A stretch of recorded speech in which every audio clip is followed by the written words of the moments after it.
Everyone, welcome back to my channel. कैसे हो सब? बहुत टाइम के बाद मैं आज आप लोगों के सामने आई हूँ। बहुत टाइम हो गया, मतलब मुझे ध्यान भी नहीं है मैंने लास्ट ब्लॉग अपना कब शूट किया, कब आप लोगों के साथ शेयर किया।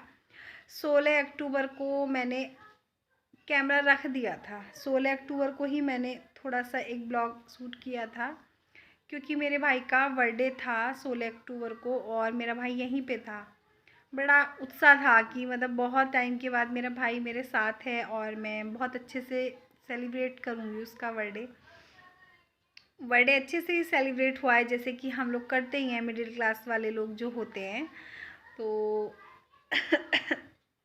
सबसे पहले तो आज जो है शरद पूर्णिमा है। सभी लोगों को शरद पूर्णिमा की ढेर सारी शुभकामनाएं। आज मैंने मोबाइल इसी वजह से उठाया कि अच्छा सा दिन है तो क्यों ना आप लोगों से थोड़ी सी बातें की जाएं। बहुत टाइम हो गया मोबाइल रखे हुए, आप लोगों से बातें किए हुए, आप लोगों के अच्छे अच्छे कमेंट्स पढ़े हुए। जैसे आप लोगों को मेरी आदत पड़ गई है मुझे देखने की, मेरा रूटीन देखने की, मेरे बच्चों को देखने की, सेम वैसे ही। मतलब फ़र्क इतना है कि मैं आप लोगों के कमेंट्स पढ़ के बहुत खुश हो जाती हूँ और आप लोग मुझे देख के। तो बहुत टाइम हो गया, मतलब ऐसा हो रहा था ना अंदर से, जैसे किसी काम में लगी हूँ या बाहर बैठी हूँ। जिस टाइम वीडियो नहीं डाल रही थी, अंदर से ना पेट में से अजीब सा होता था कि कुछ छूट रहा है, कुछ मिस कर रही हूँ लाइफ में। जबकि आप सभी लोग जानते हैं कि बहुत सारे लोग मेरे साथ नहीं जुड़े हुए हैं, लेकिन जितने लोग भी मेरे साथ जुड़े, इमोशनल हो रही हूँ। क्योंकि जैसे आप लोगों को मेरी आदत पड़ गई है ना, वैसे मुझे भी आदत पड़ गई है। शायद मैं अब नहीं रह सकती यूट्यूब के बिना। कुछ ऐसा एक रिश्ता बन जाता है। आप लोग मुझे बस देखते हो यहाँ, मैं आप सब लोगों को नहीं देख पाती। बहुत कम लोग हैं जो मेरे साथ, आप में से ही कुछ व्हाट्सएप पे जुड़े हुए हैं, इंस्टा पे हैं। तो उन लोगों के फेस देख के, उन लोगों को देख के ना बड़ा अच्छा लगता है कि ये लोग मेरे साथ जुड़े हुए हैं। तो बहुत सारे लोगों के मैसेज आ रहे थे कि पुरानी वीडियोस पे आप वापस क्यों नहीं आ रही हो, वीडियोस क्यों नहीं बना रही हो। मैंने कम्युनिटी शेयर की थी एक दिन करनी, मतलब वो भी, मतलब आप ऐसे समझ लो कि उस दिन मुझे लगा कि मुझे बताना चाहिए, क्योंकि बहुत सारे यूट्यूबर्स ऐसे होते हैं कि बहुत परेशानी के टाइम में भी वो कैमरा उठाने की हिम्मत रखते हैं। सल्यूट करती हूँ मैं उन लोगों को, मैं नहीं कर पाती, पता नहीं क्यों। तो अभी कुछ ऐसा हुआ जिसकी वजह से ना मेरा पूरा माइंड डिस्टर्ब हो गया, मेरा सब कुछ, मतलब मेरी पूरी दुनिया हिल गई, आप ऐसे समझ लो।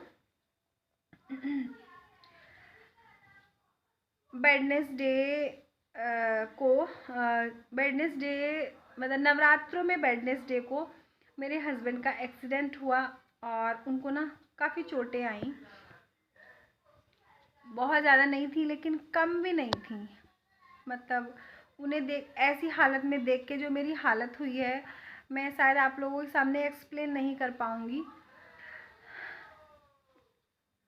बहुत ना एक्साइटमेंट था कि नवरात्रे आएंगे और मैं डेली अच्छे अच्छे ब्लॉग्स बनाऊंगी, क्योंकि होता है ना त्योहारों का एक अलग ही घर का माहौल हो जाता है, हमारा भी मन खुश होता है।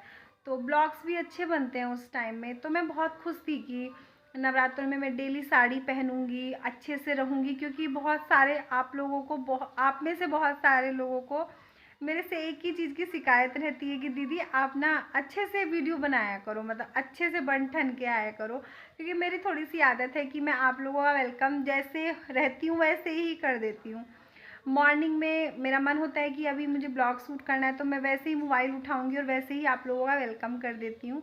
तो 2-4 कमेंट्स आते हैं कि आप ना थोड़ा सा बन ठन के आया करो, बन ठन के वीडियो बनाया करो।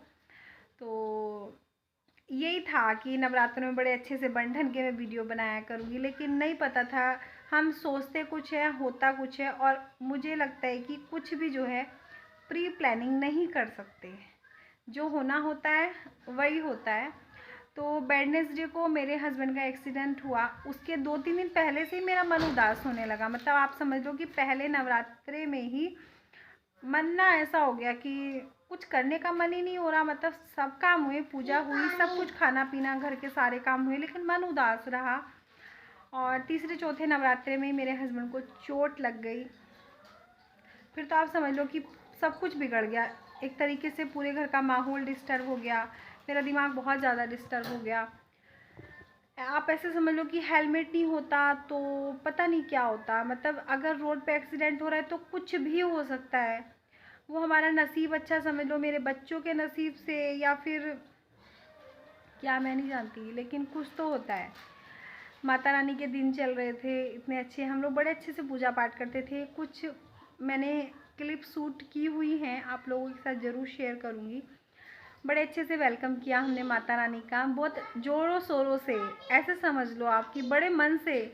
लेकिन ये नहीं पता था कि ऐसा हो जाएगा। हुआ सब कुछ है, लेकिन वो वाली बात नहीं रही फिर। तो क्या हुआ मैं बताती हूँ आपको। वेडनेसडे को वो शहर में किसी काम से आ रहे थे ऑफिस से, और कोई उनके सामने आ गया।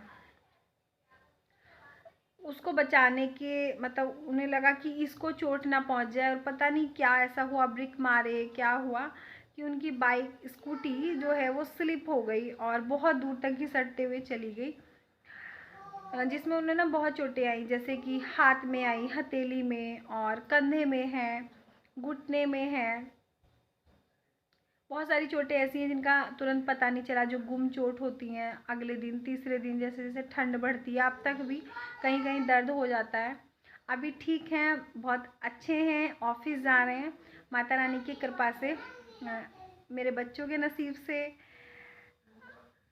बहुत अच्छे हैं। मतलब मैं रो रही थी, मम्मी से मैं बता रही थी, मम्मी क्या हुआ, हम तो इतने अच्छे से सब कुछ कर रहे थे, क्यों हुआ ऐसा। तो मेरी मम्मी ने मुझे डांटा कि ऐसे नहीं बोलते, मतलब क्या हुआ, बहुत अच्छा हुआ, कुछ भी हो सकता था, कौन सी ग्रह थी, क्या ऐसा था, कुछ भी हो सकता था। वो तुम्हारे सामने बैठे हैं, वो चीज़ देखो, आगे क्या होना है वो मत सोचो। तो लगा मम्मी सही बोल रही हैं, सही बात बोल रही है मम्मी की, जो तुम्हारे सामने है वो देखो, आगे क्या होना था वो मत सोचो।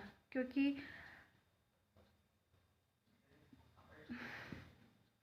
हमारा होता है ना, जैसे पॉजिटिविटी दिमाग में कम आती है, निगेटिविटी ज़्यादा आती है। हेलमेट नहीं होता तो क्या होता, कोई सवारी पीछे से आ गई होती तो क्या होता, मतलब ये सारी चीज़ें हमारे दिमाग में आती ही हैं। लेकिन मम्मी पापा ये सब लोग समझाते हैं तो समझ में आता है कि हाँ जो है सामने वो चीज़ देख के खुश हो जाओ, आगे क्या होना था ये मत सोच के टेंशन लो।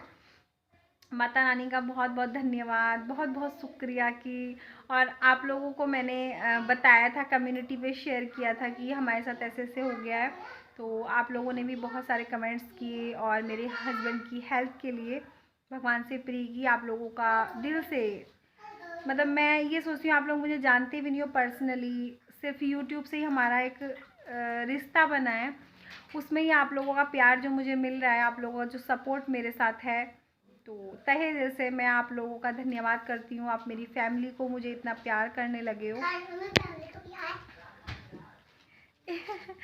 ईवा आई है, हेलो बोल दो सबको। ईवू नहीं, उसे कुछ नहीं पता। बोलिए मम्मा दिखाना फैमिली का प्यार। तो इसे नहीं पता क्या है क्या नहीं, बच्चा है।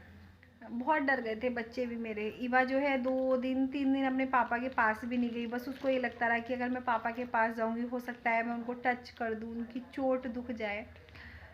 बस मैं यही बोलूँगी, सब बच्चों के नसीब से उनके माँ बाप बैठे रहें, और माँ बाप के नसीब से बच्चे ठीक रहे सबके, मतलब फैमिली सबकी ठीक रहे। मैंने बहुत कुछ रियलाइज़ किया इन दिनों में, बहुत कुछ, कि मैं अब अपने मुंह से नहीं कहना चाहती हूँ वो सारी बातें, क्योंकि जो है सब ठीक है, अच्छा है।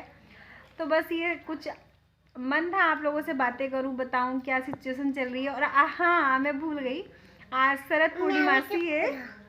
खिलाओ, खा लो, खा लिया। अच्छा हेलो तो बोल दो। नहीं तो बेटा हटो, फिर मम्मा बात कर ले।